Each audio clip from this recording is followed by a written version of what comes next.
இயற்கையின் சக்தியாம் அன்னை பராசக்தியினுடைய பாதம் பணிந்து இந்த பட்டிமன்ற நிகழ்விலே பங்கு பங்கு பற்றி பார்த்து கொண்டிருக்கின்ற டேன் தொலைக்காட்சியினுடைய அன்பு நேயர்களுக்கு முதல் கண் அன்பு கலந்த வணக்கங்களை தெரிவித்துக் கொண்டு இன்றைய இந்த நற்பொழுதிலே ஒரு விடயம் சார்ந்து நாங்கள் சிந்திக்கின்ற அடிப்படையில் இந்த பட்டிமன்ற நிகழ்விலைக்குள்ளே நாங்கள் நுழையலாம் என நினைக்கின்றேன்.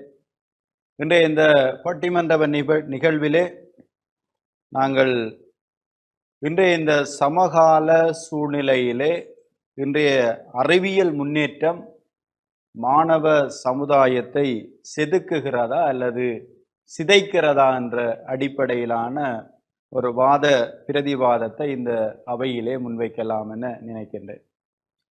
நாங்கள் இன்றைக்கு வாழ்ந்து கொண்டிருக்கிற இன்றைக்கு இந்த சமூகம், இந்த சூழல், இந்த எங்களுடைய இந்த உலகியல் போக்கிலே இன்றைக்கு நாங்கள் ஆரம்ப காலத்திலிருந்து பல மாறுதல்கள் கூடாக இன்றைக்கு நாங்கள் இணையம் சார்ந்து இன்றைக்கு ஒரு உச்சமான ஒரு காலப்போக்கிலே நாங்கள் வாழ்ந்து கொண்டிருக்கிறோம். அறிவியல் என்பது ஒருவர் இலகுவாக வாழ்வதற்காக தன்னுடைய அறிவை பயன்படுத்தி கண்டுபிடிக்கின்ற ஒரு விடயமாக நாங்கள் அறிவியலை பார்க்கிறோம். அறிவியல் என்பது அனைத்துக்குள்ளும் வருகிறது. குடும்பம் சார்ந்த குடும்பவியல், தத்துவவியல், மருத்துவவியல், கல்வியை சார்ந்தவியல், தொழில்நுட்பம் சார்ந்த வியல், எங்களுடைய சமயம் சார்ந்த அனைத்துக்குள்ளும் இந்த அறிவியல் வளர்ச்சி என்பது ஒரு முக்கியமாக இருக்கிறது. இந்த அறிவியல் வளர்ச்சியினுடைய உச்சமாக இன்றைய இந்த போக்கிலே நாங்கள் அறிவியலையும் தொழில்நுட்பத்தையும் இணைத்து அதனூடாக ஒரு வளர்ச்சியை நாங்கள் பார்க்கக்கூடியதாக இருக்கிறது. இன்றைக்கு இந்த அறிவியல் தொழில்நுட்பத்தினுடைய வளர்ச்சி என்பது எங்களுடைய மனிதனுடைய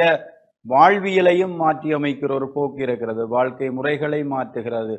அந்த வகையில் இன்றைக்கு இந்த அறிவியல் சார்ந்த முன்னேற்றம் என்பது நாங்கள் பார்க்கின்ற எங்களுடைய எதிர்கால சமுதாயம் என்று பார்க்கின்ற இந்த மாணவருடைய சமுதாயத்தை இந்த முன்னேற்றம் செதுக்குகிறதா அல்லது சிதைக்கிறதா என்று நாங்கள் பார்க்க வேண்டும். செதுக்குகிறது என்றால் இந்த அறிவியல் முன்னேற்றம் அவர்களுக்கு நன்மையை கொடுக்கிறதா அல்லது தீமையை கொடுக்கிறதா என்று பார்க்க வேண்டும். இன்றைக்கு நாங்கள் பார்க்கிற பொழுது இந்த மருத்துவமாக இருக்கலாம், கல்வியாக இருக்கலாம், எங்களுடைய தொலைத்தொடர்பு சார்ந்த தகவல் பரிமாற்றமாக இருக்கலாம், அனைத்தும் இன்றைக்கு அறிவியல் ஊடாக பெரு வளர்ச்சி பெற்ற ஒன்றாகத்தான் இருக்கிறது. இன்றைக்கு நாங்கள் எங்களுடைய தகவல் தொடர்பாடல் யுகத்துக்குள்ளே இன்றைக்கு ஒரு செய்தியை பரிமாற்றுவதாக இருந்தால் கூட ஒரு நொடி பொழுதிலே நாங்கள் விடயங்களை பரிமாறக்கூடியதாக இருக்கிறது. ஆரம்ப காலங்களிலே ஒரு செய்தி போய் சேர வேண்டுமானால் அது வருடங்கள், நாட்கள், மாதங்கள் கடந்து செல்லக்கூடியதாக இருக்கு. இன்றைக்கு நாங்கள் நினைத்த பொழுது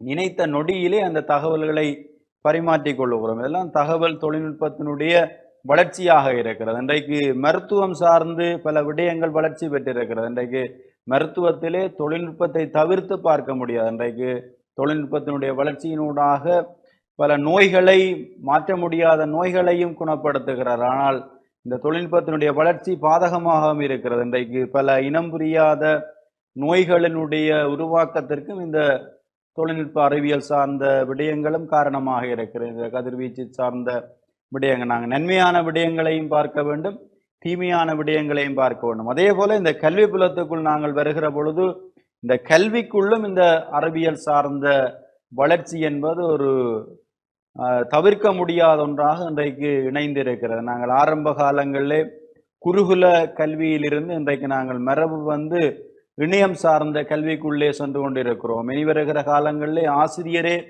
தேவையில்லை என்ற அளவிலே எங்களுடைய கல்வி மாறிக்கொண்டிருக்கிறது. ஆசிரியர் ஒரு வழிகாட்டுனராக மட்டுமே இருந்தால் போதும் என்ற எங்களுடைய கல்வி கொள்கைகள் மாறிக்கொண்டிருக்கிறது. குருவானவர் ஒரு வழிகாட்டுபவர். அந்த மாணவர்கள் இன்றைக்கு சுயமாக தேடி கற்றுக்கொள்வதற்கு வழிபடுத்துகிற போக்கு இந்த கல்வி புலத்திலே வளர்ந்திருக்கிறது. இந்த அறிவியல் முன்னேற்றத்தை இன்றைய இந்த பட்டிமன்றத்தினுடைய விவாத களம் நாங்கள் மாணவர் சார்ந்து பார்க்கிற பொழுது இந்த மாணவர்களுடைய கல்வி புலம் சார்ந்த வளர்ச்சியில இந்த அறிவியல் தொழில்நுட்பம் எப்படி அவர்களை வளர்க்கிறது அல்லது அழித்து செல்லுகிறது என்று நாங்கள் பார்க்க வேண்டும்.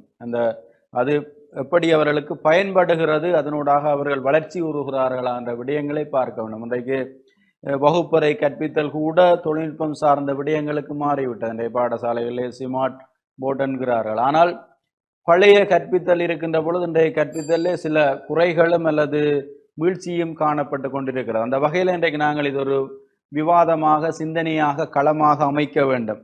எங்களுடைய இந்த அறிவியல் சார்ந்த முன்னேற்றம் மாணவர் சமுதாயத்தை செதுக்குகிறதா அல்லது சிதைக்கிறதா என்ற ஆய்வு விடயத்திலே முதல்ல நாங்கள் இந்த அறிவியல் விடயமானது மாணவர் சமுதாயத்தை செதுக்குகிறது என்ற ஒரு நேர் சிந்தனையிலிருந்து தொடங்குவது நல்லதென்ற அடிப்படையிலே மாணவர் சமுதாயத்தை செதுக்குகிறது என்ற அணியினுடைய தலைமை பேச்சாளராக அன்புக்குரிய நண்பன் துஷ்யந்தன் அவர்கள் இப்பொழுது தன்னுடைய வாதத்தினை முன்வைப்பார். அவர் ஒரு சிறந்த பேச்சாளர், தமிழ் இலக்கிய புலம் சார்ந்து இயங்கிக் கொண்டிருக்கின்ற ஒரு தமிழ் புலமையாளர். இப்பொழுது இன்றைய அறிவியல் முன்னேற்றம் மாணவர் சமுதாயத்தை செதுக்குகிறது என்ற வாதத்தினை முன்வைக்குமாறு அன்போடு அழைக்கின்றேன். தாரகைகள் நடுவே தன்மதி போல் வீற்றிருந்து நல்ல தீர்ப்பை வழங்க காத்திருக்கின்ற மதிப்பார்ந்த நடுவர் அவர்களே, எந்தரப்பு பேச்சாளர் நண்பர்களே, எதிர்த்தரப்பு பேச்சாளர்களே, டான் தொலைக்காட்சி நேயர்களே, உங்கள் அனைவருக்கும் இனிய வணக்கம். இன்றைய அறிவியல் தொழில்நுட்பம் மாணவ சமுதாயத்தை செதுக்குகிறது என்பதில் எந்த விதமான ஐயமும் இல்லை. நாங்கள் எந்த கண்ணாடி போட்டு பார்க்கிறோமோ அந்த வகையிலே தான் எங்களுடைய பார்வை புலமும் அந்த கோணமும் இருக்கும். இங்கே நான் என்னத்தை சொல்ல வருகின்றேன் என்று சொன்னால், உடன்பாடாக பார்க்க வேண்டிய ஒரு தேவை இருக்கிறது. எங்களுக்கு எல்லாமே இரண்டு விதமான தன்மையில் இருக்கிறது. உண்டு, இல்லை, இன்பம், துன்பம். இருந்தாலும் உடன்பாடு தான் முன்னுக்கு வருகிறது, எதிர்மறை அடுத்ததாகத்தான் வருகிறது. ஆகவே முதலில் ஏற்க வேண்டியது செதுக்கலைத்தான். ஏனென்றால் ஒரு கல்லை கூட நாங்கள் தொழில்நுட்ப அடிப்படையிலே நன்றாக செதுக்குகின்ற பொழுதுதான் அது ஒரு ஒழுங்கான ஒரு சிலையாக வருகிறது. நடுவர் அவர்களே, உண்மையிலேயே இன்றைய மாணவ சமுதாயத்தை பற்றி நாங்கள் சிந்தித்தோமாக இருந்தால், நினைத்த மாத்திரத்திலேயே ஒரு விடயத்தை உள்ளங்கையில் உலகம் என்று சொல்லுகின்ற அளவுக்கு இன்றைக்கு கல்வி புலத்திலே இருந்தாலும் சரி, அவர்களுடைய வீடுகளிலே என்றாலும் சரி, இந்த கணினி ஆதிக்கம் செலுத்தாத துறையே இல்லை. ஆனால் இதை எதிர்த்தரப்பு நண்பர்கள் சொல்லலாம், வித்தியாசமாக சொல்லலாம். என்று சொன்னால் அங்கே சிதைக்கிறது என்று சொல்லி, நான் நினைக்கிறேன் அந்த சிதைக்கிறது என்பது ஒரு குறைந்த வீதமாகத்தான் இருக்கும். கூடுதலாக இன்றைக்கு பாருங்கள், இன்றைக்கு ஒரு ஆய்வு கட்டுரையை கூட ChatGPT என்று சொல்லப்படுகின்ற அந்த டெக்னாலஜியை பயன்படுத்தி நாங்கள் என்ன தேவையாக இருந்தாலும் அதை எடுத்துக்கொள்ளலாம். எங்களுக்கு இன்றைய பட்டிமன்றத்துக்கு ஒரு விடய பரப்புகள் தேவைப்படுகிறது என்று சொன்னால் கூட கூகுளை பயன்படுத்தி நாங்கள் அதை தேடிக்கொள்ளலாம். இன்றைக்கு Zoom என்ற அந்த டெக்னாலஜி எங்க இருந்தும் கற்கக்கூடிய ஒரு வாய்ப்பை மாணவர்களுக்கு உருவாக்கி இருக்கிறது. இன்றைக்கு கலைச்சொல்லாக்கம் அதெல்லாம் இன்றைக்கு எப்படி நாங்கள் இந்த கலைச்சொல்லாக்கத்தை எல்லாம் உள்வாங்கி, ஒரு கணினி எங்களுக்கு ஆரம்பத்திலே கம்ப்யூட்டர் தான் இருந்தது. இதுக்கான தமிழை நாங்கள் எப்படி கலைச்சொல்லாக்கத்தை உருவாக்கலாம் என்று பல்வேறு வகையிலே சிந்தித்து நாடுதழுவிய ரீதியிலே அதை பற்றி எல்லாம் யோசித்து இப்பொழுது கணினி என்று உருவாக்கி இருக்கிறார்கள். இன்றைக்கு தமிழுக்கு நாங்கள் என்னென்று தமிழை அங்கே நாங்கள் டைப் பண்ணுவது என்று, நாங்கள் அந்த தட்டெழுத்து செய்வது என்று நாங்கள் யோசிக்கின்ற பொழுது பாமினி என்று சொல்லப்படுகின்ற ஒரு ஃபொண்டை அங்கே நுழைத்தார்கள். இது அறிவியலினுடைய ஒரு வளர்ச்சி, அது இளைஞர்களை செதுக்கி இருக்கிறது. இதை விட்டுவிட்டு நாங்கள் இல்லை இல்லை சில விடயங்களை அவர்கள் சொல்லலாம், எதிர்மறையாக சிலதை சொல்லலாம். ஒரு சில சம்பவங்களை வைத்துக்கொண்டு அதை அப்படியே முழுமைத்துவத்துக்கு கொண்டு வர முடியாது. செயற்கை நுண்ணறிவு இன்றைக்கு கல்வியல்ல பாரிய தாக்கத்தை செலுத்தி இருக்கிறது. அதனுடைய வகை பங்கே மேலானது. இன்றைக்கு ஆசிரியர் இல்லாமலே விடயங்களை, அதை நீங்கள் ஏற்கனவே நடுவர் குறிப்பிட்டது போல, இன்றைக்கு ஆசிரியர் ஒரு வசதிப்படுத்தினராக இருக்க வேண்டுமே தவிர முழு விடயங்களையும் விடயப்பரப்பை கொடுத்து விட்டால் இந்த அறிவியல் தொழில்நுட்பத்தை உள்வாங்கி அவர்கள் அதுக்கேற்ற வகையிலே மாறிக்கொள்வார்கள். இன்றைக்கு கூட பாருங்கள், இந்த பட்டிமன்ற இந்த நிகழ்வை கூட பாருங்கள்.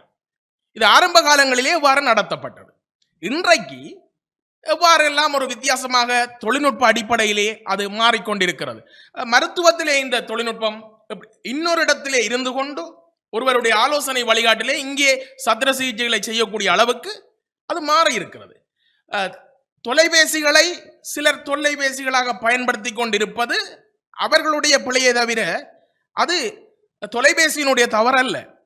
இன்றைக்கு ஆரம்ப காலங்களை நாங்கள் பார்த்தோம் என்று சொன்னால், ஒருவர் வெளிநாட்டுக்கு புலம்பெயர் நாட்டுக்கு சென்று விட்டார் என்று சொன்னால், நாங்கள் கடிதம் எப்ப வெறுமென்று வழிமேல் வெளி வைத்து காத்திருக்க வேண்டிய ஒரு தேவை இருக்கிறது. இன்றைய இளைஞர்கள் தாங்கள் எங்கே நிற்கிறோம் உடனடியாகவே தொடர்பு கொண்டு விடுவார்கள். முகத்தை பார்த்து கதைக்கக்கூடிய உளவியல் நெருடல்களில் இருந்து விடுபடக்கூடிய ஒரு தன்மையெல்லாம் இன்றைய தொழில்நுட்பம் உருவாக்கி இருக்கிறது. ஆகவே நாங்கள் அதை தவறென்று எங்களை சிதைக்கிறது என்று சொல்லுவது என்பது எங்களுடைய பார்வை கோணத்தில் தான் தவறே தவிர அது தொழில்நுட்பத்தால் ஏற்பட்ட தவறு அல்ல. நன்றாக விளங்கிக் கொள்ள வேண்டும். இன்றைய இளைஞர்களை அது செதுக்குகிறது தான். ஏனென்றால் சில தவறு இருந்தா கூட அதை எப்படி சிறப்பாக பயன்படுத்தலாம், எப்படி மற்றவர்கள் பயன்படுத்துகிறார்கள் என்று பார்க்க வேண்டும். அதை விட்டுவிட்டு ஏதோ ஒரு சில தவறுகளை வைத்துக்கொண்டு ஒட்டுமொத்தமாக அது தவறு என்று சொல்லி இங்கே சொல்ல முடியாது. புத்தம் புதிய கலைகள் பஞ்சபூத செயல்களின் நுட்பங்கள் கூறும் மெத்த வளருது மேற்கே, அந்த மேன்மை கலைகள் தமிழில் இல்லை. சென்றிடுவீர் எட்டு திக்கும் கலை செல்வங்கள் யாவும் கொணந்திங்கு சேர்ப்பீர். இன்றைய இளைஞர்களுக்கும் இன்றைய அறிவியல் தொழில்நுட்பம் இவ்வாறான ஒரு பின்புலத்தை தான் வழங்கிக் கொண்டிருக்கிறது. அருமையான வாய்ப்பு. இந்த வாய்ப்புக்கு நன்றி பாராட்டி அறுதியும் உறுதியுமாக இன்றைய இளைஞர்களை அறிவியல் தொழில்நுட்பம் செதுக்குகிறது, சிதைக்கவில்லை என்று கூறி விடைபெறுகின்றேன். நன்றி, வணக்கம். அறிவியல் தொழில்நுட்பத்தினுடைய முன்னேற்றம் மாணவர் சமுதாயத்தை செதுக்குகிறது என்ற கருத்துக்களோடு அவர் இந்த பட்டிமன்ற நிகழ்வை ஆரம்பித்து வைத்திருக்கிறார். நாங்கள் பார்க்கின்ற பார்வையில்தான் விடயம் இருக்கிறதே ஒழிய அதனுடைய செயற்பாட்டில் இல்லை என்பது அவருடைய வாதமாக இருக்கிறது. இன்றைக்கு இந்த அறிவியல் தொழில்நுட்பத்தினுடைய வளர்ச்சி எங்களுடைய கற்றலை இலகுபடுத்தி இருக்கிறது. ஆய்வுப்புலம் சார்ந்த ChatGPT என்ற விடயம் இன்றைக்கு ஆய்வுக்கு எவ்வளவு முன்னணியாக உதவுகிறது. அதே போல் இன்றைக்கு செயற்கை நுண்ணறிவு சார்ந்த தொழில்நுட்பம், நாங்கள் AI என்று சொல்லுகிறோம். இன்றைக்கு ஒருவர் இல்லாத போது கூட அவரை உருவாக்குகின்ற அடிப்படையிலே அந்த தொழில்நுட்பம் இருக்கிறது. இன்றைக்கு இந்த அறிவியல் தொழில்நுட்பத்தினுடைய முன்னேற்றம் ஒரு மாணவர் சமுதாயத்தை, இளம் சமுதாயத்தை வளர்ச்சி பாதைக்குத்தான் இட்டு செல்லுகிறது. அதை நாங்கள் தவறாக பார்ப்பதும் புரிதலும் எங்களுடைய தவறுதான் என்பதை அவருடைய கருத்தாக முன்வைத்திருக்கிறார். இப்பொழுது அதற்கு பதில் சொல்ல வேண்டும். இந்த அறிவியல் தொழில்நுட்பத்தினுடைய முன்னேற்றம் மாணவர் சமுதாயத்தை செதுக்கவில்லை, இன்றைக்கு அது சிதைக்கிறது என்ற கருத்துக்களை முன்வைப்பதற்காக டிதுசன் அவர்களை அழைத்து நிற்கின்றோம். டிதுசன் அவர்கள் உங்களுடைய கருத்துக்களை முன்வைக்கலாம். நெல்லாடிய நிலமங்கும் கல்லாடிய சிலையங்கும் வில்லாடிய களமங்கும் யான் சொல்லாடும் இவ்வவையெங்கும் செறிந்து நின்று என்னை வழிப்படுத்தி கொண்டிருக்கின்ற தமிழ் எண்ணெயை ஒரு கணம் சிந்தித்து, நடுவர் அவர்களே, என் தரப்புவாதிகளே, எதிர்த்தரப்பு நண்பர்களே, அன்பான டான் டிவி நேயர்களே, உங்கள் அனைவருக்கும் அடியவனின் சிரம் தாழ்ந்திய வந்தனங்கள். நடுவர் அவர்களே, ஒரு வாதத்திற்குள்ளே நாங்கள் நுழைகின்ற பொழுது அந்த வாதத்திலே எதிரணி தலைவராக இருந்தாலும் சரி, நானாக இருந்தாலும் சரி, அந்த தலைப்பினை விளக்க வேண்டியது ஒரு தலைவருடைய கடப்பாடாக அமைகின்றது. ஆனால் எதிரணி தலைவர் தலைப்பினை விளக்காத காரணத்தினால் நான் உங்களுக்கு இந்த தலைப்பினை விளக்கலாம் என்று நினைக்கின்றேன். இன்றைய தரப்பட்ட தலைப்பிலே 3 விதமான சொற்பதங்கள் இருக்கின்றன. முதலாவது இன்றைய, இரண்டாவது அறிவியல் முன்னேற்றம், மூன்றாவது மாணவர் சமுதாயத்தை சிதைக்கிறது என்பதை தலைவர் புரிந்து கொள்ள வேண்டும். இன்று தரப்பட்ட தலைப்பு இன்றைய, அன்றைக்கெல்லாம் நீங்கள் போக தேவையில்லை. அவர் கூற நான் கேட்டுக்கொண்டிருந்தேன். நான் நினைத்தேன் இறுதியில் அவர் அன்றுடன் இன்றை ஒப்பிட்டு கதைக்கப் போகிறாராக்கும் என்று பார்த்தால் அது கூட இல்லை. நடுவர்களே, இன்று நாங்கள் பார்க்க வேண்டும், தொலைபேசி இன்று நம்மை தொல்லைபேசியாக மாற்றிவிட்டது. ஒன்று கவனிக்க வேண்டும், அன்று தொலைபேசி அங்கங்கே மூலையில் இருந்தது, உறவுகளும் நெஞ்சில் இங்கிருந்தார்கள். ஆனால் இன்று தொலைபேசி பொக்கெட்டுக்குள் வந்து விட்டது, உறவுகள் எங்கோ சென்று விட்டது. இதுதான் இன்றைய அறிவியல் முன்னேற்றம். இன்று அப்பா வெளிநாட்டில் இருக்கிறார் என்றால் மகனுக்கு அப்பாவினுடைய முகம் தெரியாது. அவர்கள் சொல்லலாம், ஏன் வீடியோ கொள்ள காய்ச்சிக்கலாம் தான். நடுவர் அவர்களே, நீங்களும் ஒரு தந்தை தான், எதிரணி தலைவர்களில் இருக்கிற 2 பேரும் தந்தை தான். நீங்கள் கூறுங்கள் பார்ப்போம், போனில் உங்கள் மகனுடன் கதைப்பது உங்களுக்கு அரவணைப்பாக இருக்குமா, அல்லது நேரில் உங்கள் மகனை தட்டி கொஞ்சி தழுவி கதைப்பது உங்களுக்கு சுகமாக இருக்குமா? அறிவியல் முன்னேற்றம், அறிவியல் முன்னேற்றம் என்று நம்முடைய காலத்தை எங்கோ கடத்தி விட்டீர்கள். இன்று இஸ்ரேல் காசா யுத்தத்தை எடுத்துக்கொள்வோம். எத்தனை சிறுவர்களை உங்களுடைய அறிவியல் முன்னேற்றம் தான் கொண்டது. அணுகுண்டு பரிசோதனை, அந்த குண்டு பரிசோதனை, இந்த குண்டு பரிசோதனை என்று எத்தனை சிறுவர்களை கொன்று குவித்தீர்கள். அது உங்களுக்கு போதாதா அறிவியல் முன்னேற்றம் என்று சொல்லி? நடுவில் சவப்பட்டி கூட இல்லாமல் பாடசாலை மாணவர்களை ஐஸ்கிரீம் வண்டிக்குள் ஒளித்து சென்ற சம்பவங்கள் இங்கு இருக்கின்றது என்றே இங்கே நான் பதிவு செய்ய விரும்புகின்றேன். சவப்பட்டி இல்லாமல் கூட மாணவர்களுடைய உடல்களை ஐஸ்கிரீம் பெட்டிக்குள் கொண்ட வரலாறு இஸ்ரேல் காசா யுத்தத்தில் கொடூரமாக இடம்பெற்றது. இது ஒரு அறிவியல் முன்னேற்றம், இது ஒரு தலைப்பு என்று இன்று நாங்கள் பேச வந்திருக்கின்றோம். இன்று வாட்ஸ்அப் என்கின்ற ஒரு வலைத்தளம் இருக்கின்றது. அதனுடைய ப்ரொஃபைல் போட்டோ வாட்ஸ்அப்பிலே என்ன ப்ரொஃபைல் போட்டோ போடணும். இப்போ கொஞ்சம் பேர் இருக்கு தங்களுடைய நடிகைகளை போடுவினோம், கொஞ்சம் பேர் வடிவேலை போடுவினோம், கொஞ்சம் பேர் அதை போடுவினோம், இதை போடுவினோம். இன்னொன்று இருக்குது, வாட்ஸ்அப்ல என்னையே ஒரு இதா செஞ்சு எனக்கே மீன் சொல்ற ஆக்களும் இருக்கணும். இவர்தான் மூக்குத்தி மூண்டி, இவர்தான் மூக்குத்தி முருகன் என்று சொல்லி எங்களை ஆக்கிற சனம் இருக்கு. இதுதான் அறிவியல் முன்னேற்றம். இதனாலே எத்தனை பல மாணவர்கள் தங்களுடைய வாழ்க்கையை இழந்தார்கள் என்பதை எதிரணி புரிந்து கொள்ள வேண்டும். இன்று தொடர் நாடக பாவனை நடுவர்களே சுண்ணாகத்திலே இடம்பெற்றது. சொதியை வைத்துவிட்டு சமையலறையில் அருமையாக செய்தி பேப்பர் சொதியை வைத்துவிட்டு தொடர் நாடகம் பார்க்க போன்ற பெண்மணி திரும்பி வந்து பார்க்கையில் சொதியை காணவில்லை. செய்தி வாசிக்கின்ற பொழுது சிரிப்பாக இருந்தது. அவன் எல்லாம் தொடர் நாடகம் பார்த்திருக்கா, சொதியை நல்லா கேஸ்ல வச்சு போட்டு வந்து வாங்க சொதியை காணினா சிரிப்பா தான் கிடக்குது. அப்படி ஒரு தொடர் நாடக பாவனை நம்முடைய உள்ளத்தில் வளர்ந்து விட்ட. தொடர் நாடகம் பார்த்தால் இன்று ஒரு பாடசாலை மாணவன் வருவதும் தெரியாது, அதுபோல திருடன் வருவதும் தெரியாது. அதுதான் இன்று உங்களுடைய அறிவியல் முன்னேற்றம். இன்று போனுக்கு பாஸ்வேர்ட், இன்றைக்கு 3 தந்தைமார்கள் இதில் இருக்கின்றீர்களே, உங்களுடைய குழந்தைக்கு போன் நீங்கள் கொடுக்கவில்லையா? சரி, உங்களுடைய மகனினுடைய போனினுடைய பாஸ்வேர்ட் உங்களுக்கு தெரியுமா? அதை வாங்கி முதல் இன்று போய் பாருங்கள். போனினுடைய பாஸ்வேர்டை முதல் இல்லாத ஒழியுங்கள். அது செய்தால் காணும் அறிவியல் முன்னேற்றத்தை நான் ஏற்றுக்கொள்கின்றேன். அடுத்ததாக பார்க்கின்ற பொழுது, இன்று ஆண்களை எடுத்துக்கொள்ளுங்கள். தலைக்கு ஏதோ மைகளை அப்பி பூட்டுச்சங்கிலிகளை கழுத்தில் தொங்கி பாம்பு பழக்கி கொடுத்த பைக்கிள்களை ஓடிக்கொண்டு சென்ற வாரம் என்னுடைய ஊரை சேர்ந்த ஒரு இளைஞன் மரணித்து விட்டார். வயசு 19.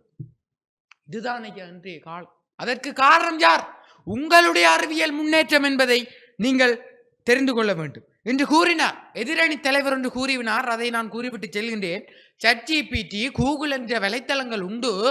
அதில் நீங்கள் எதை என்றாலும் பார்க்கலாம், எதை என்றாலும் பார்க்கலாம். அனைவருக்கும் விளங்குகிறது.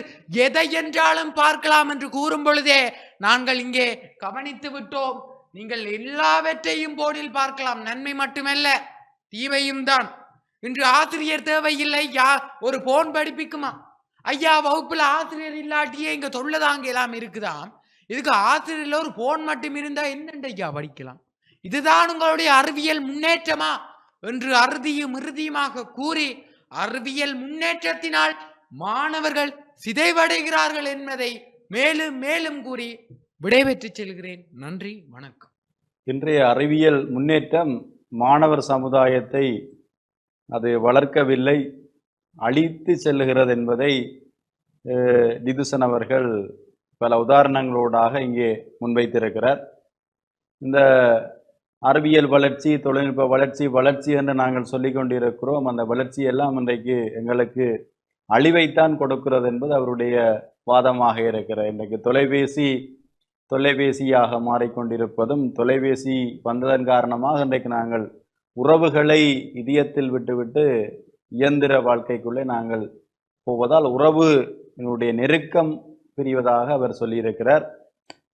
தொட்டுணர்வதை விட இந்த தொலைபேசியில் பார்க்கின்ற விடயம், பேசுகிற விடயம் உறவை வளர்க்குமா என்பதும் அவருடைய கேள்வியாக இருக்கிறது. இந்த அறிவியல் முன்னேற்றத்தினுடைய வளர்ச்சியாக இன்றைக்கு யுத்தங்கள், அணுகுண்டுகள், இந்த வன்முறைகள் எல்லாம் ஒரு முன்னுதாரணமாக மாணவர் சமுதாயத்தை சிதைக்கிறது என்பது ஒரு அடிப்படையாக சொல்ல. இன்றைக்கு ஆசிரியர் இல்லாமல் தொலைபேசி மூலம் ஒருவர் கற்றால் கற்க முடியுமா அல்லது அவர் ஒழுங்காக வருவாரா என்பது அந்த அறிவியல் வளர்ச்சி சமூகத்தை அழிக்கிறது என்பதை அவருடைய கருத்தாக இருக்கிறது.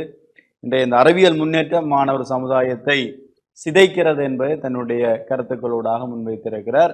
இல்லை, இந்த அறிவியல் முன்னேற்றம் மாணவர் சமுதாயத்தை செதுக்குகிறது என்ற வாதத்தினை முன்வைப்பதற்காக அந்த அணியிலிருந்து இப்பொழுது அருட்குமரன் அவர்கள் வருகிறார். அவரோட நாடக செயற்பாட்டாளர், சிறந்த ஒரு பேச்சாளர். இப்பொழுது இந்த மாணவர் சமூகத்தை, சமுதாயத்தை இந்த அறிவியல் வளர்ச்சி எப்படி செதுக்குகிறது என்ற வாதத்தினை முன்வைக்குமாறு அருள்குமரன் அவர்களை அழைக்கின்றேன். எல்லாம் வல்ல இயற்கையினுடைய சக்தியாம் அன்னை பராசக்தியினுடைய பாதம் பணிந்து, தந்தது என்னை கொண்டது உந்தன்னை சங்கரா யார்களோ சதுரர், அந்தமொன்று இல்லாத ஆனந்த வாழ்வு பெற்றேன் யாது நீ பெற்றது என்பாள் என்கின்ற மாணிக்க வரிகளை மனதில் நிறுத்தி கொண்டு, பட்டிமன்றத்திற்கு நடுவராக தலைமை தாங்கிக் கொண்டிருக்கின்ற நடுவர்களே, எந்திரப்புவாதிகளே, எதிர்த்தரப்புவாதிகளே, டான் டிவி நேயர்களே, உங்கள் அனைவருக்கும் அடியனுடைய இந்நேர வணக்கத்தினை தெரிவித்து கொண்டு, இன்றைய பட்டிமன்றத்தினுடைய விவாத பொருளுக்குள்ளே நுழையலாம்னு நினைக்கின்றேன். எதிர்த்தரப்பு தலைவர் குறிப்பிடுகின்ற போது சொன்னார், எங்களுடைய அணித்தலைவர் தலைப்பை விளங்கப்படுத்தவில்லை என்று. அவர் தலைப்பை புரிந்து கொள்ளவும் இல்லை, கூறியது கூறலாக மீள மீள அழுத்தி சென்றிருக்கின்றார். இன்றைய விவாத பொருள் மிக தெளிவாக அடிக்கோடிட்ட வார்த்தைகளால் நாங்கள் குறிப்பிட வேண்டும். இன்றைய தொழில்நுட்பம் மாணவர்களை செதுக்குகின்றதா சிதைக்கின்றதா என்பதுதான் மிக முக்கியமான வினா. பாடசாலைக்கு செல்கின்ற குறித்த வயதுடையவர்களை நாங்கள் மாணவர்கள் என்று சொல்கின்றோம். வீதிகளிலே நின்று டிக்டாக் எடுத்து வாட்ஸ்அப்பிலே படத்தை போட்டுவிட்டு அந்த காலத்தை பொழுதை போக்குவர்களை நாங்கள் மாணவர்கள் என்கிற வரையறைக்குள்ளே பார்ப்பதில்லை. அந்த குறித்த காலப்பகுதியிலே சென்று கல்வி கற்கின்றவர்கள் தான் மாணவர்கள். இந்த மாணவர்களுக்கு இந்த தொழில்நுட்ப அறிவு எவ்வளவு தூரம் அவர்களை செதுக்குகின்றது என்று பார்க்க வேண்டும். ஒரு வாழ்க்கையிலே ஒரு மனிதன் முன்னுக்கு வர வேண்டுமாக இருந்தால் சோதனைகளை தாண்டி, அந்த தடைகளை தாண்டி வருகின்ற போதுதான் சாதனைகளை படைக்கக்கூடியவர்களாக இருப்பார்கள். வாழ்க்கையிலே பல்வேறுபட்ட விடயங்கள் அவர்களுக்கு முன்னே கொட்டி கிடக்கும். அந்த கொட்டி கிடக்கின்ற விடயங்களிலிருந்தே நல்லதை கண்டுகொள்கின்ற ஆற்றலை யார் கொண்டிருக்கின்றானோ அவன்தான் மாணவன். மிகப்பெரிய சாதனையாளர்களை எடுத்து பாருங்கள், மிகப்பெரிய வாழ்க்கையிலே முன்னுக்கு வந்தவர்கள் எடுத்து பாருங்கள். அந்த வாழ்க்கையிலே இருந்து அடிபட்டு அந்த வாழ்க்கைக்குள்ளே இருந்து கற்று வழி வந்தவர்கள் தான். அப்போ வாழ்க்கையிலே ஒவ்வொரு காலகட்டத்திலேயுமே ஒவ்வொரு அறிவியல் சார்ந்த வளர்ச்சி என்பது அங்கே முன்னகர்த்தப்படுகின்றது. அந்த அறிவியல் சார்ந்த வளர்ச்சிக்குள்ளே தனக்கு எது தேவையாக இருக்கின்றதோ அதை கற்றுக்கொள்வோன், அதை பெற்றுக்கொள்வோன் தான் மாணவனாக இருக்க வேண்டும். அந்த மாணவனுக்கு இந்த அறிவியல் அதை செதுக்குகிறது என்பதுதான் எங்களுடைய வாதமாக இருக்கின்றது. ஒரு 4-5 வருடங்களுக்கு முன்னர் இந்த உலகத்தையே புரட்டி போட்டது கொரோனா என்கின்ற ஒரு தொற்று நோய். அந்த காலப்பகுதிகளிலே பாடசாலைகள் எல்லாம் முடக்கப்பட்டிருந்தன. மக்கள் ஒன்று கூடுவதற்குரிய வாய்ப்புகள் தவிர்க்கப்பட்டிருந்தது. இன்று அந்த சூழ்நிலையிலே மாணவர்களுடைய கல்வியை, அவர்களுடைய வாழ்க்கையின் சார்ந்த அந்த இலக்கு சார்ந்த விடயத்தை முன்னகர்த்துவதற்கு தொழில்நுட்பத்தை தான் எல்லோரும் கையில் எடுத்தார்கள். அந்த தொழில்நுட்பத்தை கையில் எடுத்து எல்லோருக்கும் சூம் வகுப்பு நடந்தது. பல பாடசாலைகள் எவ்வாறு பாடசாலை குறித்த நியமத்துக்குள்ளே இயங்கும், 7:30க்கு துவங்கி 1:30 மணிக்கு நிறைவடையுமோ அதை சூமிலே வகுப்பாக நடத்தினார்கள். அந்த நேரம் தம்பி மாதிரி கொஞ்சம் பேர் நின்று கொண்டு சூம்போப்பு நடக்க இங்கே போன பொக்கெட்டுக்கு வச்சுட்டு மரத்தில் ஏறி மாங்காய் புடுங்கி திண்டு கொண்டு நிற்க, ரோட்டால் போன பெரிய மாமா என்னடா செய்கிறான்னா மாங்காய் பிடுங்க, எங்கடா பொக்கெட்டுக்கு இருந்த ஆள் கதைக்கிறேன்னு, அது டீச்சர் தண்டவாளில் கதைக்கிறா, நான் தண்டவாட்டில் மாங்காய் பிடுங்கி மரத்தில் குத்தி தின்றேன்னு சொன்னேன். அந்த வகையானவர்களை நாங்கள் மாணவர்கள் என்கிற கேட்டகரிகளை நாங்கள் பார்க்கல. ஆனால் நாங்கள் பார்க்குற மாணவர்கள் என்பது இந்த வாழ்க்கையிலே எதிர்காலத்தை தலைமை தாங்கக்கூடியவர்களாக இருக்கின்றனர். அந்த அடிப்படையிலே கல்வி செதுக்கு. இப்போ எங்கள் எந்தரப்பிலே தலைவர் குறிப்பிடுகின்ற போது இந்த சிற்பத்தினுடைய கதை சொன்னார். ஒரு சிற்பத்தை செதுக்குகின்ற போது சிற்பி அந்த உளியை பயன்படுத்துகின்ற போது அந்த சிற்பம் தனக்கு வலிக்கின்றது என்று நினைத்தால் அந்த சிற்பம் பெற முடியாது. அந்த வலிகளை தாங்கி அது வருகின்ற போது தான் அந்த கல்லுக்குள்ளே இருந்து ஒரு அழகிய சிற்பம் வருகின்றது. அதே போன்றுதான் இந்த தொழில்நுட்பம் என்கின்ற அந்த ஒரு இயந்திரமயமான விடயத்துக்குள்ளே இருந்து கொண்டு மாணவர்கள் பார்க்க வேண்டும். பாருங்கள், யூடியூப் இருக்கின்றது. யூடியூப்பில் வடிவேலின் காமெடியை காலமே எழும்பி பின்னேரம் வரைக்கும் பார்த்து கொண்டிருக்கிற சமூகம் இருக்கு. ஆனால் அதே நேரம் இந்த யூடியூப்பில் கல்வி சேனல் இருக்குது. இந்த கல்வி சேனலிலே தன்னுடைய அறிவை தேடிக்கொள்வதற்கு, தன்னுடைய சந்தேகத்தை தீர்த்து கொள்வதற்கு ஒரு மாணவ தலைமுறை இருக்கு. நான் மீளவும் வலியுறுத்துகின்ற விடயம் என்னவென்றால், அந்த கொரோனா காலத்துக்குள்ளே ஆசிரியருடைய வழிகாட்டல் இல்லாத வகையிலே மாணவர்கள் சுயமாக கற்பதற்குரிய ஒரு வாய்ப்பை இந்த தொழில்நுட்பம் கொண்டு வந்தது. ஒரு மனிதன் முன்னுக்கு வர வேண்டுமாக இருந்தால் சுய கற்றல் என்பது மிக முக்கியமானதாக இருக்கிறது. சுய கற்றல் என்பது தன்னைத்தானே அறிந்து கொள்வது, அதாவது சுய விசாரணை செய்து கொள்வது என்று சொல்வார்கள். தனக்குள்ளே இருக்கின்ற பலம் என்ன, பலவீனம் என்ன என்பதை அறிந்து கொள்கின்ற ஒரு மனப்பக்குவத்தை வளர்த்து கொள்ள வேண்டும். அந்த வளர்த்து கொள்வதன் ஊடாகத்தான் நாங்கள் முன்னோக்கி நகர்வதற்குரிய ஒரு வாய்ப்பு இருக்குது. அப்போ இந்த தொழில்நுட்பத்தை சாதகமாக பயன்படுத்துவதும் பாதகமாக பயன்படுத்துவதும் என்பது எங்களுடைய கையிலே தான் இருக்கின்றது. இந்த உலகம் உள்ளங்கையிலே இருக்கின்றது என்று குறிப்பிடுகின்றார்கள். இந்த உலகத்தை வளர்ச்சியடைந்த நாடுகளை பாருங்கள், அந்த தொழில்நுட்பத்தை தங்களுக்கு ஏற்ற வகையிலே சாதகமாக பயன்படுத்தியதனால் அவர்கள் வெற்றி பெற்றிருக்கின்றார்கள். பாதகமாக பயன்படுத்துகின்ற சமூகம் தோல்வியடைகின்றது. காலங்காலமாக பார்த்தால் இந்த நல்லதும் இருக்கும், கெட்டதும் இருக்கும். சாதகமாக பயன்படுத்துபவர்களும் இருப்பார்கள், பாதகமாக பயன்படுத்துபவர்களும் இருப்பார்கள். நாங்கள் எங்களுக்கு என்ன தேவை என்பதை அறிந்து கொண்டு அதை சாதகமாக பயன்படுத்துகின்ற போது வாழ்க்கையிலே வெற்றி பெற முடியும்.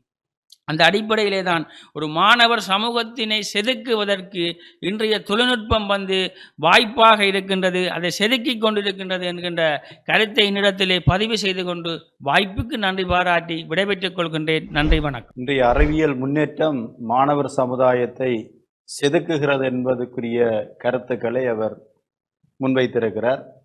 எந்த ஒரு விடயத்தையும் நாங்கள் சாதகமாக பார்த்தால் அதனால் நன்மை ஏற்படும், அதை பாதகமாக பார்த்தால் தீமை ஏற்படும். அதே போல தான் இந்த அறிவியல் முன்னேற்றம் என்பது நாங்கள் பார்க்கின்ற பார்வையிலும் அதை பயன்படுத்துவதில்தான் தங்கியிருக்கிறது என்பதை தன்னுடைய கருத்துக்களூடாக முன்வைத்திருக்கிறார். ஒரு தீப்பெட்டியினூடாக நாங்கள் ஒளியை ஏற்றி கடவுளையும் காணலாம், ஒரு வீட்டையும் கொளுத்தலாம்.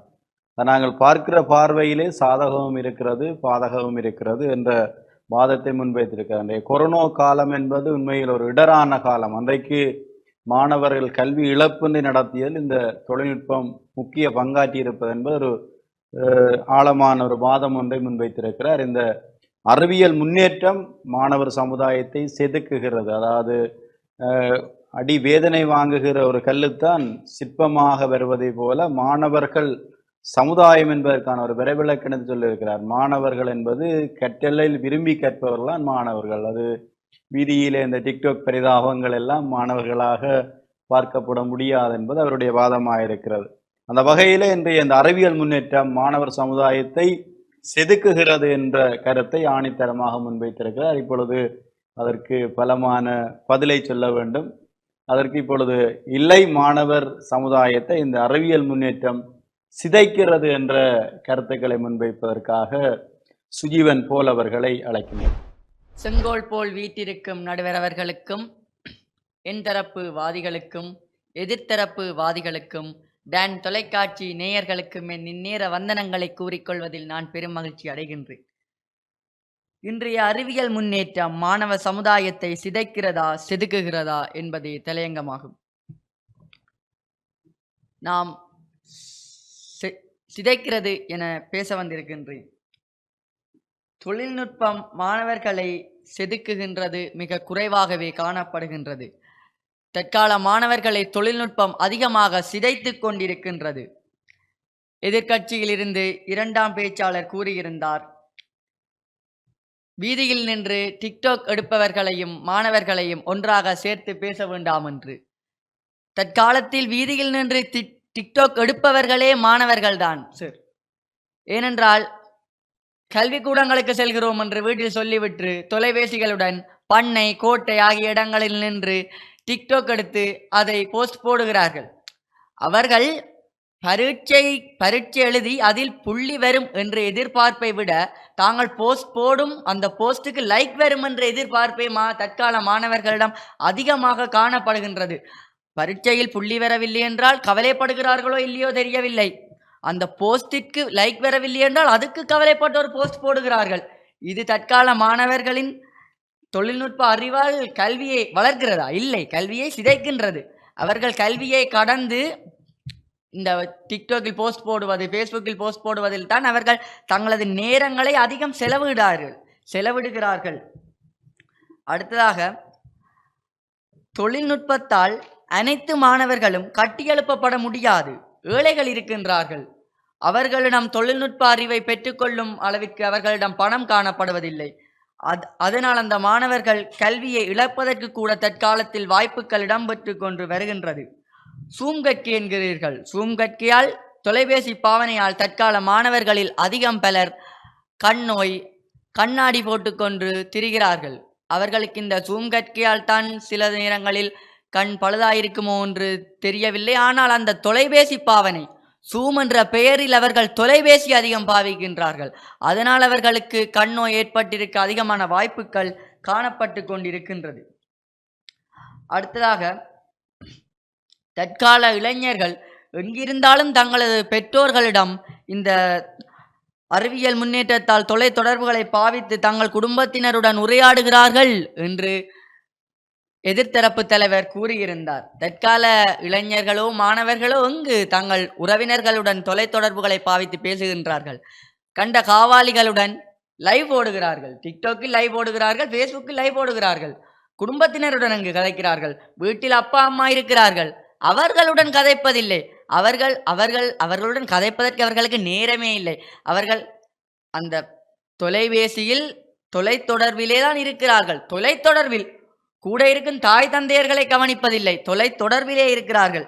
அடுத்ததாக, தொலைத்தொடர்பிலே நாங்கள் எடுத்துக்கொள்வோமானால், இந்த தொலைத்தொடர்புகள் மூலம் தகாத நட்புகள் தற்காலத்தில் மாணவர்களிடையே ஏற்படுகின்றது. அவர்கள் தகாத நண்பர்களால் போதைப்பொருள், வாழ்வெட்டு போன்றவற்றுடன் தொடர்பு படுகின்றார்கள். அதனால் அவர்களின் எதிர்கால கல்வியை கூட இழக்கின்றார்கள். இதற்கு காரணம் அந்த அறிவியல் முன்னேற்றமே தான். இந்த அறிவியல் முன்னேற்றத்தால் அவர்கள் சமூக வலையமைப்புகளில் பல நண்பர்களை சேர்த்து கொண்டு அதன் மூலம் ஒரு குழுவாக உருவாகி சமூகத்திற்கு வன்முறையை ஏற்படுத்துபவர்களாக காணப்படுகின்றார்கள் என்பதை கூறி விடைபெற்று செல்கின்றேன். நன்றி, வணக்கம். அறிவியல் முன்னேற்றம் என்பது மாணவர் சமுதாயத்தை சிதைக்கிறது என்பதற்குரிய கருத்துக்களை முன்வைத்திருக்கிறார். இந்த டிக்டாக் பரிதாபங்களை மேற்கொள்பவர்களும் மாணவர்கள் என்பது அவருடைய கருத்தாக இருக்கிறது. மாணவர்கள்லாம் இன்றைக்கு பாடசாலைக்கு செல்லாமல் வீதிகளிலே இந்த போனுகளோடு அலைந்து இந்த டிக்டாக் பரிதாபத்துக்குள் ஆளாகிறார்கள். அந்த ஒரு போஸ்ட் ஒன்றை போட்டுவிட்டு அதற்கு லைக் கிடைப்பதன் அவருடைய வாழ்வினுடைய இலட்சியமாக இருப்பது என்பதும் அவருடைய கருத்தாக இருக்கிறது. இந்த லைக்கும் அதுக்குரிய கொமெண்ட்ஸுகளும் ஒருவனுடைய சமூகத்தை அழிக்கிறது என்பவருடைய அவருடைய கருத்தாக இருக்கிறது. மற்ற இந்த கல்வி என்பது இந்த தொழில்நுட்ப வளர்ச்சியின் காரணமாக ஒரு ஏழைகளால் கற்க முடியாது என்பதும், ஒரு மாணவர்கள் கல்வியை இழக்கக்கூடிய சூழல் இருக்கிறது என்பதும் அவருடைய கருத்தாக இருக்கிறது. அதே போல் இந்த சூம் வகுப்பு கொண்டு மாணவர்கள் தொலைபேசிக்குள்ளே மூழ்கி இருப்பதனால் அதனூடாகவும் அவர்கள் சீரழிந்து போகிறார்கள் என்பது கருத்தாக இருக்கிறது. அதாவது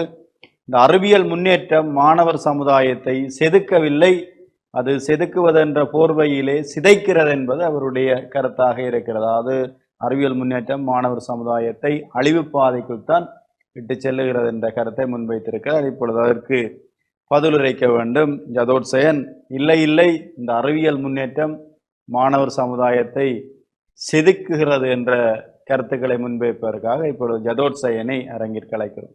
பொடிவெருடி பூந்தென்றல் புலவுகின்ற தென்பொதிகை, மடிவெருடி பூத்தவளே மணித்தமிழே, மாற்றானின் அடி திருடி பேசாமல் அம்மானின் அரவிந்த அடியெடுத்து பேச என்னை ஆளாக்கி வைப்பாயே என ஒரு கணம் தமிழ் அன்னையை சிந்தித்து கொண்டு இந்த பட்டிமன்றத்தின் தலைவராக வீற்றிருக்கின்ற அறிவும் ஆற்றலும் மிகுந்த தலைவர் அவர்களுக்கு முதற்கண் வணக்கங்களை தெரிவித்துக் கொண்டு எந்தரப்புவாதிகளுக்கும் எதிர்த்தரப்பு பிரதிவாதிகளுக்கும் இந்த நிகழ்ச்சியினை பார்த்து கொண்டிருக்கின்ற டான் டிவி நேயர்கள் அவர்களுக்கும் எனது வணக்கத்தினை தெரிவித்துக் கொண்டு நேரடியாக எனது விவாதத்திற்குள் நுழையலாம் என நினைக்கின்றேன். இரண்டாவது பிரதிவாதி கூறியிருந்தார், தலைவரை நன்கு திசை திருப்பி இருந்தார். எவ்வாறு டிக்டாக் என்றே அலைகிறார். நான் நினைக்கிறேன் அவர் டிக்டாக்கை தவிர வேற ஒன்றும் பார்ப்பதில்லை போல் இருக்கிறது. டிக்டாக் டிக்டாக்ன்றதுலயே நிற்கிறார். கல்வி சாலை போயினமாம், அவற்ற வயசு படியல் போலடாக், படியலும் பட்டேலும் கல்வி சாலை போயினமாம், ஏமாத்தினமாம். என்னது இது கதையா கிடக்கு? யாழ்ப்பாணத்திலிருந்து போன வருடத்திற்கு முதல் வருடம் அதாவது யாழ்ப்பாணம் இந்து கல்லூரி மாணவன் கணித பிரிவில் முதலிடம் வகித்திருந்தமை குறிப்பிடத்தக்கது. போன முறை கூட கலைப்பிரிவில் மானிப்பா இந்து கல்லூரியைச் சேர்ந்த மாணவி ஒருவர் கலைப்பிரிவில் முதலிடம் வகித்திருந்தமை குறிப்பிடத்தக்கது.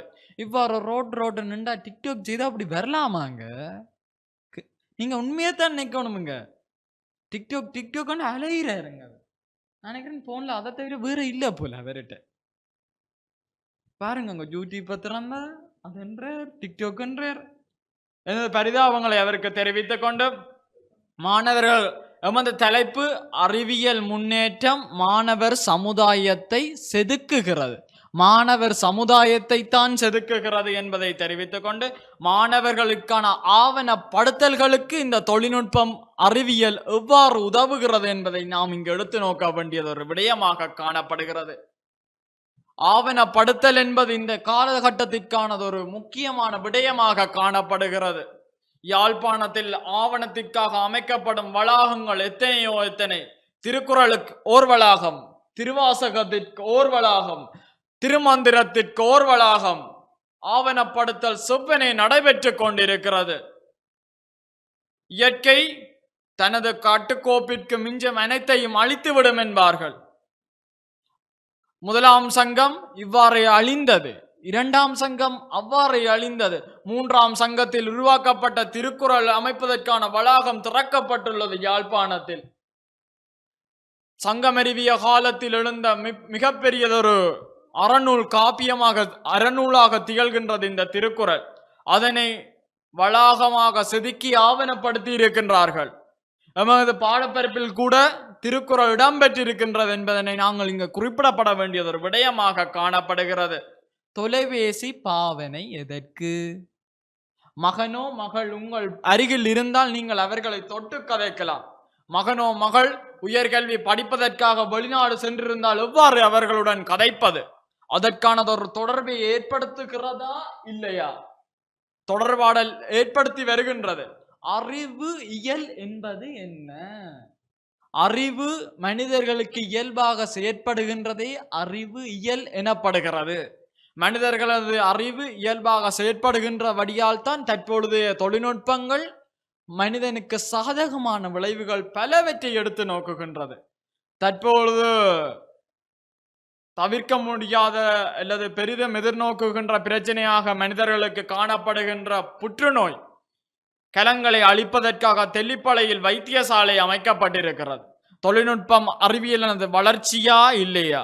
செவ்வாய் கிரகத்தை ஆராய்ச்சி செய்கிறோம், இதற்கு அறிவியல் உதவுகிறதா இல்லையா?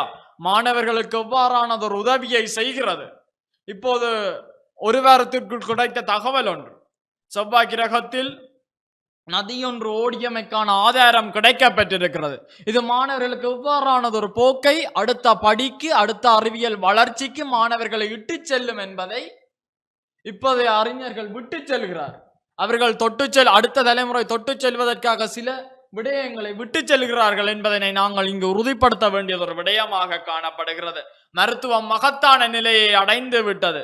தொழில்நுட்பம் தனக்கு தேவையான எல்லாவற்றையும் உருவாக்கி கொண்டே இருக்கிறது என்பதனை நாங்கள் இங்கு தெரிவித்துக் கொள்ள விரும்புகிறோம்.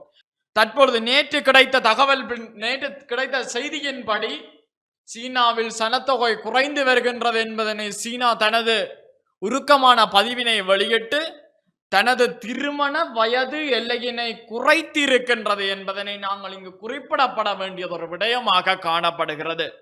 தனது திருமண வயதெல்லையை 18 குறைத்திருக்கிறது. எவ்வாறு? இதற்கு அறிவியல் உதவி புரிகிறதா இல்லையா? மாணவர் சமுதாயத்தை அறிவியல் செதுக்குகிறதா சிதைக்கிறதா? 18 குறைப்பதன் மூலம், சனத்தொகையை அதிகரிப்பதன் மூலம் அறிவியல் எனது தேவையை நிறைவேற்றுவதற்காகவே இது இடம்பெறுகிறது என்பதனை குறிப்பிடப்பட வேண்டியது ஒரு விடயமாக காணப்படுகிறது. அது மட்டுமல்லாது இவர்கள் கூறியதை போல சிவவாக்கியாரும் கூறுகிறார், ஓசை உள்ள கல்லையே உடைத்து இரண்டாய் ஆக்கியே வாசலுக்கு வைத்த கல்லை மழுங்க மழுங்கவே மிதிக்கிறார். ஓசையுள்ள கல்லை பூவும் நீரும் சாத்தியே வழிபடுகிறார் என்கிறார். திறமை உள்ளவர்களை மட்டும் அறிவியல் விடவில்லை, மாணவர்களை கூட உழைக்கக்கூடியதொரு நிலைக்கு உருவாக்கியுள்ளது. நான் இப்போது நண்பர் ஒருவரை கண்டுவிட்டு தான் இங்கு வந்திருந்தேன். அவர் கூறியிருந்தார், தான் அதாவது தற்பொழுது அறிவியலின் முயற்சியினால் வர்த்தக சந்தையில் முதலிடக்கூடிய வாய்ப்பு அனைவருக்கும் கிடைத்துள்ளது. அதாவது ட்ரேடிங் என அழைக்கப்படுகின்றது. அவர் கூறியிருந்தார், தான் மாதம் அல்ல ஒரு நாளைக்கு 5000 ரூபாய் உழைக்கக்கூடிய அளவிற்கு தான் இங்கு உழைத்து கொண்டு இருக்கின்றேன். அறிவியல் வழங்கவில்லையா? மாணவர்கள் படித்துக் கொண்டே உழைக்கின்ற வாய்ப்பை அறிவியல் வழங்கி இருக்கிறது. எவ்வாறானதொரு வாய்ப்பை அது வழங்கி இருக்கிறது என்றதனை எதிர்த்தரப்புவாதிகள் விளங்கிக் கொள்ள வேண்டும் என்பதனை நாங்கள் இங்கு தெரிவித்துக் கொண்டு எனது வாதத்தினை நிறைவு செய்கிறேன். நன்றி, வணக்கம். அறிவியல் முன்னேற்றம் மாணவர் சமுதாயத்தை செதுக்குகிறது என்பதற்குரிய கருத்துக்களை பலமாக ஜதோத்சேன் முன்வைத்திருக்கிறார். இன்றைக்கு எங்களுடைய இந்த அறிவியல் ஊடாக இன்றைக்கு கற்றலுக்குரிய பல விடயங்கள் இன்றைக்கு ஆவணமாக்கப்பட்டிருக்கிறது என்ற விடயங்களை அவர் அழகாக சொல்லியிருக்கிறார். இன்றைக்கு இந்த திருக்குறள் வளாகம் போன்ற வளாகங்கள் எல்லாம் இந்த ஆவணமாக்கத்துக்குரிய உதாரணமாக அவர் குறிப்பிட்டிருக்கிறார். அதே போல் இந்த தொலைபேசி பாவனையை நாங்கள் தொலைபேசியாக பார்க்கக்கூடாது. இன்றைக்கு வெளிநாட்டில் இருக்கிற பிள்ளைகளோடு உறவுகளோடு நாங்கள் தொடர்பு கொள்ளுகிறோம், அவர்களோடு நெருக்கமாக இருக்கிறோம் என்றால் அதற்கு தொலைபேசி ஒரு வளர்ச்சி படியாக பார்க்க வேண்டும் என்பது அவருடைய கருத்து. அதே போல் இந்த அறிவியல் வளர்ச்சியினுடைய அந்த அச்சியந்திர வளர்ச்சி கூட ஒரு அறிவியலுடைய உச்சமாக பார்க்கிறோம். ஓலைச்சுவடிகளில் இருந்த இலக்கியங்களை இன்றைக்கு அச்சாக்கம் செய்து வந்திருக்கிறார் நாவலர் பெருமான். இன்றைக்கு உலகத்திற்கே முன்னோடியாக நாங்கள் பார்க்கிறோம். அந்த வகையில் இந்த அச்சியந்திர வளர்ச்சி கூட இந்த அறிவியலுடைய வளர்ச்சி மாணவர் சமுதாயத்தை வளர்ப்பதற்காகத்தான் உருவாக்கப்பட்டிருக்கிறது என்பது அவருடைய கருத்து. இன்றைக்கு எங்களுடைய நாட்டினுடைய போக்கு, உலகத்தினுடைய போக்குகளை அறிவதற்கு இந்த தொழில்நுட்பம் முக்கியமாக இருக்கிறது. இன்றைக்கு சீனாவை எல்லாம் உதாரணம் காட்டுகிறேன். சீனா அறிவியல்லே தொழில்நுட்பத்திலே இன்றைக்கு வளர்ந்து வருகிற ஒரு வல்லரசு நாடாக இருக்கிறது. அந்த நாட்டிலே இந்த சனத்தொகை சார்ந்த ஆய்வு கூட இன்றைக்கு அறிவியல் ஊடாகத்தான் இன்றைக்கு அனைத்து துறைகள் ஆய்வுகளும் அறிவியலாக இருக்கிறது. இந்த அறிவியல் முன்னேற்றம் என்பது மாணவர் சமுதாயத்தை செதுக்குகிறது என்பது அவருடைய வாதமாக இருக்கிறது. இப்பொழுது அதற்கு பதில் சொல்ல வேண்டும். இந்த அறிவியல் வளர்ச்சி என்பது செதுக்கவில்லை, மாணவருடைய சமுதாயத்தை அது சிதைக்கிறது என்ற கருத்தை முன்வைப்பதற்காக அணியிலிருந்து ஸ்ரீ சந்தோஷ் சர்மா அவர்கள் இப்பொழுது தன்னுடைய வாதங்களை முன்வைக்குமாறு அழைக்கின்றனர். வீழ்வது நாமானாலும் வாழ்வது தமிழாகட்டும். என் தரப்புவாதியினரே, எதிர்த்தரப்புவாதிகளே மற்றும் டான் நேயர்களே அனைவருக்கும் இந்நேர வணக்கங்களை தெரிவித்துக் கொள்வதில் மிக்க மகிழ்ச்சி அடைகின்றேன். இன்றைய தலைப்பு, இன்றைய அறிவியல் முன்னேற்றம் மாணவர் சமுதாயத்தை செதுக்குகிறதா சிதைக்குகிறதா? நான் சிதைக்கிறது என்று பேச வந்துள்ளேன். நேரடியாக என் விவாதத்துக்குள் செல்ல விரும்புகிறேன் நடுவர் அவர்களே. மற்றும் இரண்டாவது தரப்பினர் அருட்குமரன் ஐயா கூறியிருந்தார், சுயமாக கல்வி கற்றல் மற்றும் தொழில்நுட்ப வளர்ச்சி பாதையை பற்றி அருமையாக கூறினார். அவரும் ஒரு ஆசிரியர் தான். ஜூமில் படிப்பிக்க விட்டால் நாங்கள்லாம் ஜூமை ஒரு சைட்டில் வச்சுட்டு இந்தியாவில் சைட்டில் வாட்ஸ்அப்பில் சேட் பண்ணி கொண்டிருப்போம். இது அறிவியல் வளர்ச்சியால் தான் நடந்தது. அது மட்டும் இல்லை, அறிவியல் வளர்ச்சி தொழில்நுட்ப வளர்ச்சி பாதையில் நீங்கள் போகணும்னு நினச்சிங்கண்டா, ஏஐ மூலம் உங்களுக்கு படிப்பிக்க எல்லா வசதிகளும் கிடைக்குதுண்டா ஆசிரியருக்கு வேலையே இல்லாமல் போய்விடும். கடைசியில் அருட்குமரன் சார் இங்கே பட்டிமன்றம் தான் செய்ய வேண்டியவர் நடுவராக. மற்றும் ஜூம் செயலிகள் மூலம் கல்வி கற்றுக்கொள்வதை பற்றி பேசியிருந்தார். ஒரு ஜூம் செயலி 40 நிமிடங்கள் தான் உபயோகப்படுத்தக்கூடியதாக இருக்கும். அதில் நான் 39 நிமிஷத்தில்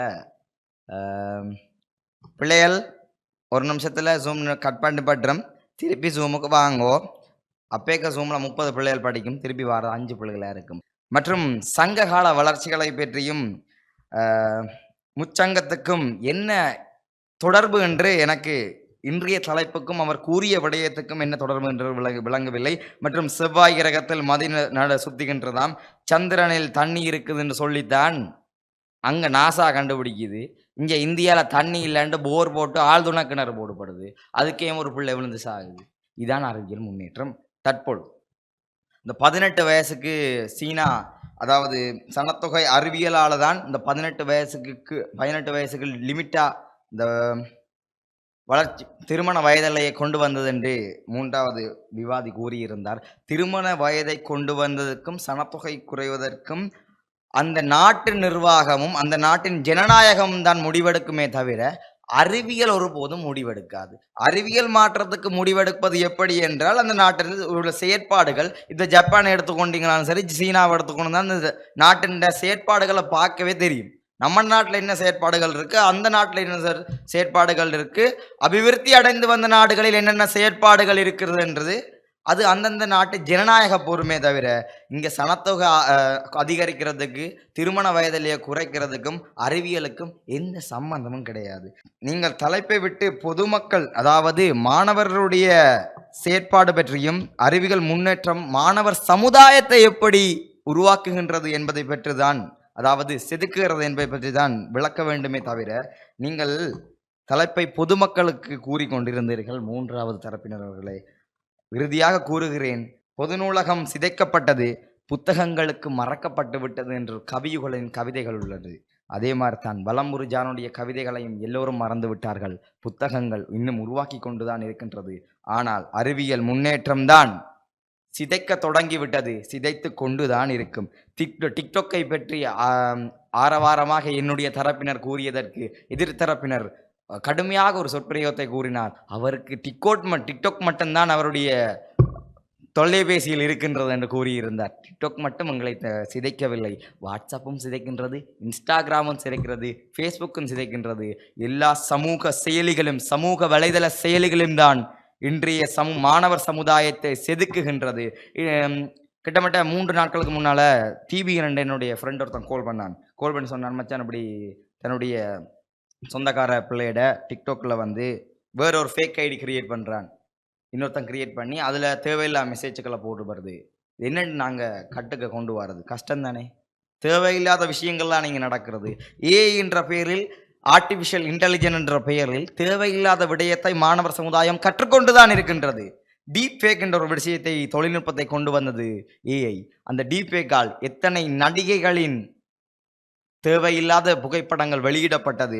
அத்தனை நடிகைகளும் அதை சகிச்சு கொண்டு இருக்கவில்லை. அத்தனை நடிகைகளும் ஏதோ ஒரு விடத்தில் போர் தொடுத்து கொண்டான் இருந்தார்கள். ஆனால் அந்த ஏஐயின் காரணமாக இப்பொழுது நமது மாணவர் சமுதாயத்தில் கூட அவ்வளவு பிரச்சனை வருகின்றது. இத்தனை வருஷத்தில் எத்தனை பெண்கள் மாணவர்கள் வாட்ஸ்அப்பில் டிபியாக தன்னுடைய புகைப்படங்களை வைக்க தொடங்குகிறார்கள் என்றால் தான் அன்றுதான் அறிவியல் முன்னேற்றம் மாணவர் சமுதாயத்தை செதுக்குகின்றது என்று நான் ஒற்றுக்கொள்வேன். இன்று வரை நான் இறுதியாக கூறுகின்றேன், இன்றைய அறிவியல் முன்னேற்றம் மாணவர் சமுதாயத்தை சிதைக்கின்றது. நன்றி, வாய்ப்புக்கு நன்றி பாராட்டி விடைபெறுகின்றேன். நன்றி, வணக்கம். இன்றைய இந்த பட்டிமன்றம் ஒரு நிறைவு கட்டத்துக்கு எய்தியிருக்கிறது. அறிவியல் முன்னேற்றம் என்பது மாணவர் சமுதாயத்தை செதுக்குகிறதா அல்லது சிதைக்கிறதா என்ற வாதத்தில் இப்பொழுது சிதைக்கிறது என்பதிலே சந்தோஷ் சர்மா அவர்கள் தன்னுடைய கருத்துக்களை முன்வைத்திருக்கிறார். உண்மையிலே இந்த அறிவியல் முன்னேற்றம் என்பது ஒரு பொழுதும் செதுக்க மாட்டாது, அது சிதைக்கும் என்பதை அவர் சிதைக்கிறது என்ற அணிக்காக தன்னுடைய கருத்துக்களாக முன்வைத்திருக்கிறார். இந்த அறிவியல் தொழில்நுட்ப வளர்ச்சி மாணவர் சமுதாயத்தை அழிவு பாதைக்குத்தான் இட்டு செல்லுகிறது என்பது இந்த அணியினுடைய வாதமாக இருக்கிறது. இங்கே வலதுபுறத்திலே இந்த மாணவர் சமுதாயத்தை இந்த அறிவியல் முன்னேற்றம் செதுக்குகிறது என்ற அணி பேசியிருக்கிறது, இங்கே சிதைக்கிறது என்ற அணி. நாங்கள் இந்த அறிவியல் என்பது எங்கே வளர்ச்சி பெற்றிருக்கிறது, அல்ல அறிவியல் ஏன் எங்களுடைய சமூகத்துக்கு தேவை என்றால் ஒரு விடயத்தை நாங்கள் இலகுபடுத்துவதற்கும் அதனூடாக நன்மை பெறுவதற்கும் இந்த அறிவியல் முன்னேற்றம் என்பது ஒரு அடிப்படையாக இருக்கிறது. இன்றைக்கு மாணவர் சமுதாயம் தன்னுடைய கற்றலுக்கான வசதி வாய்ப்புகளை அல்லது கற்றலுக்கான சூழலை இலகுபடுத்துவதற்கு இந்த அறிவியல் முன்னேற்றம் எப்படி பயன்படுகிறது என்பதைத்தான் நாங்கள் இந்த விவாதத்திலே நாங்கள் பார்க்க வேண்டியதாக இருக்கிறது. எந்த ஒரு விடயத்திற்கும் சாதகமான விடயமும் இருக்கிறது, பாதகமான விடயமும் இருக்கிறது. இரவு வந்தால் பகல் வரும். நாங்கள் நன்மையும் இருக்கிறது, தீமையும் இருக்கிறது. நாங்கள் கண்ணாடியால் பார்க்கிறோம், பச்சை கண்ணாடியால் பார்த்தால் பச்சையாக தெரியும், சிவப்பால் பார்த்தால் சிவப்பாக தெரியும். அந்த இந்த அறிவியல் தொழில்நுட்பம் என்பது இன்றைக்கு ஒரு நன்மைக்காகத்தான் உருவாக்கப்பட்டிருக்கிறது. இன்றைக்கு அனைத்தையும் நாங்கள் பேணுவதற்காகவும் ஆவணப்படுத்துவதற்காகவும் எங்களுடைய வேலைகளை இலகுபடுத்துவதற்காகவும் இந்த நன்மைகளை பெறுவதற்காகவும் தான் உருவாக்கிறது. இன்றைக்கு ஆதி காலங்களிலே செவி வழியாக பேணிய விடயங்களை ஒரு ஏட்டுச்சுவடியில எழுதி ஆவணப்படுத்தினார்கள், பாதுகாத்தார். அது கூட ஒரு அறிவியல் வளர்ச்சி தான். எங்களுடைய பண்பாடு சார்ந்த விடயமாக அல்லது எங்களுடைய மரபு சார்ந்த விடயங்களை நாங்கள் பேணுவது கூட ஒரு அறிவியல் வளர்ச்சியாக இருக்கிறது. கல்வி என்பது தனியே பாடசாலையில் கற்பதில் எங்களுடைய வாழ்வியலுக்கு கற்றுக்கொள்ளுகிற விடயங்கள். தமிழன் தன்னுடைய வாழ்வியல் சார்ந்த விடயங்களை பாதுகாப்பதற்கு கூட இந்த அறிவியலை பயன்படுத்தியிருக்கிறோம். இன்றைக்கு நாங்கள் தமிழருடைய வழிபாட்டிலே இந்த ஆலய வழிபாடு கூட ஒரு அறிவியலினுடைய உச்சமாகத்தான் நாங்கள் பார்க்க வேண்டும். ஒரு விஞ்ஞான ரீதியான அறிவியல் வளர்ச்சியை தன்னுடைய வழிபாடு என்ற போர்வைக்குள்ளே தமிழன் உட்புகுத்தி இருக்கிறான், தன்னுடைய வாழ்வியல் என்ற விடயத்திற்குள்ளே உட்படுத்தி இருக்கிறான். இந்த அறிவியல் முன்னேற்றம் என்பது எங்களுடைய சமூகத்திற்கு ஒரு நன்மைக்காக அல்லது ஒரு தேவையை நாங்கள் பூர்த்தி செய்வதற்காகத்தான் உருவாக்கப்பட்டிருக்கு. இன்றைக்கு மருத்துவத்துறை தொழில்நுட்பத்தோடு இணைந்து எங்கேயோ வளர்ந்து சென்று கொண்டிருக்கிறது. இன்றைக்கு ஒரு கருவிலே இயற்கையாக உருவாகிற குழந்தையை மருத்துவத்திலே இன்றைக்கு செயற்கையில் உருவாக்கி கொடுக்கிறார்கள். அது கூட ஒரு அறிவியல் சார்ந்த வளர்ச்சி நாங்கள் நன்மையாகத்தான் பார்க்க வேண்டும். இன்றைக்கு அதே போல எத்தனையோ நோய்களை கண்டுபிடிக்கிறார். இன்றைக்கு அறிவியல் தொழில்நுட்பத்தினுடைய வளர்ச்சியினூடாக மாற்ற முடியாத நோய்களை கூட கண்டுபிடிக்கிறார்கள். அந்த வளர்ச்சி ஒரு நன்மைக்காக ஒரு தேவைப்பாடாக இருக்கிறது. இன்றைக்கு பாடசாலைகளில் நாங்கள் ஸ்மார்ட் வகுப்பறைகளை கொண்டு வருகிறோம். அது உண்மையிலே ஒரு கற்பித்தலை இலகுபடுத்துவதற்கு ஒரு காரணமாக இருக்கிறது. அதே போல மாணவர்கள் கற்றலுக்கு இலகுபடுத்துகிற ஒரு விடயம். நாங்கள் மரபிலிருந்து இன்றைக்கு நவீன நோக்கி வளர்கிறோம் என்றால் அந்த காலத்துக்கு ஏற்ற மாதிரி நாங்கள் எங்களை தகவமைத்து கொண்டால்தான் நாங்கள் எங்களுடைய இந்த கால ஓட்டத்திலே எங்களுடைய வெற்றியை அடைய முடியும் என்ற அடிப்படையில் இன்றைக்கு இந்த அறிவியல் முன்னேற்றம் என்பது உண்மையிலே மாணவர் சமுதாயத்திற்கு நன்மையாகவும் இருக்கிறது, தீமையாகவும் இருக்கிறது என்று இரண்டு தரப்பிலும் பேசியிருக்கிறார்கள். ஆனால் நாங்கள் அதற்கூடாக பார்க்கிற பொழுது எத்தனை பங்கு விடயம் எங்களுக்கு பிரயோசனமாக இருக்கிறது என்று பார்த்தால் அன்றைக்கு கல்வி புலத்திலே நாங்கள் உயர்கிறதோ அல்லது பயன்படுத்துவதற்கு இந்த அறிவியல் தொழில்நுட்பம் என்பது எங்களை பலப்படுத்துவதற்கும் எங்களை வளர்த்து செல்வதற்கும் இந்த அறிவியல் தொழில்நுட்பம் என்பது இன்றைக்கு முக்கியமாக இருப்பதாக தான் நாங்கள் கருத வேண்டும். இன்றைக்கு அனைத்தையும் நாங்கள் இணையத்திலே கற்றுக்கொள்கிறோம். கற்ற பரீட்சை பெறுபவர்கள் அனைத்தும் இணையங்களிலே இருக்கிற இன்றைக்கு அனைத்து தொடர்பாடலும் இணையத்திலே இருக்கிறது. அனைத்தும் தொழில்நுட்பம் சார்பட்டிருக்கிறது. எங்களுடைய கைவிரல் பெருவிரல் ரேகை இருந்து அனைத்தும் தொழில்நுட்பத்தின் ஊடாக இன்றைக்கு இலகுபடுத்தப்பட்டிருக்கு. எங்களை சார்ந்த அனைத்து தகவல்களையும் இன்றைக்கு நாங்கள் தொழில்நுட்பம் ஊடாக பெறலாம். இன்றைக்கு இனி வருகின்ற காலங்களிலே இந்த மாணவர் சமுதாயம் கல்வியிலே உச்சநிலையை அடைய வேண்டும் என்றால் இந்த அறிவியல் தொழில்நுட்பம், இந்த அறிவியல் முன்னேற்றம் அவர்களுக்கு பூஜ்ஜியமாக இருந்தால் அவருடைய எதிர்காலம் ஒளிமயமற்றதாக இருக்கும் என்பது இன்றைக்கு சமகால வளர்ச்சி போக்கிலே நாங்கள் பார்க்கிறோம். அந்த வகையில் இன்றைக்கு பட்டிமன்றத்தினுடைய இந்த கருத்து, இந்த வாதங்கள் அடிப்படையில் இன்றைக்கு ஒரு நல்ல சிந்தனையை நாங்கள் சிந்தித்திருக்கிறோம். இன்றைய இந்த சமகால இந்த உலகியல் சர்வதேச போக்குக்கு ஏற்ப நாங்கள் அறிவியல் துறையிலே முன்னேற்றம் அடைந்தால் மட்டும்தான் எங்களுடைய வாழ்க்கை எதிர்காலமாக சுவீட்சமாக இருக்கும் என்ற அடிப்படையில் இந்த அறிவியல் முன்னேற்றம் என்பது மாணவர் சமுதாயத்தை சிதைக்கவில்லை, மாணவர் சமுதாயத்தை செதுக்குகிறது என்ற நல்ல தீர்ப்பை வழங்கி இந்த பட்டிமன்ற நிகழ்விலே ரசித்து கொண்டிருக்கின்ற டான் தொலைக்காட்சி நேயர்கள், உலகமெங்கும் பறந்திருக்கின்ற டான் தொலைக்காட்சி நேயர்களுக்கு வணக்கத்தையும் நன்றிகளையும் தெரிவித்துக் கொண்டு இந்த அறிவியல் முன்னேற்றம் என்பது மாணவர் சமுதாயத்தை செதுக்குகிறது என்ற அருமையான தீர்ப்பை வழங்கி உங்களிடமிருந்து விடைபெற்றுக் கொள்ளுகிறோம். நன்றி.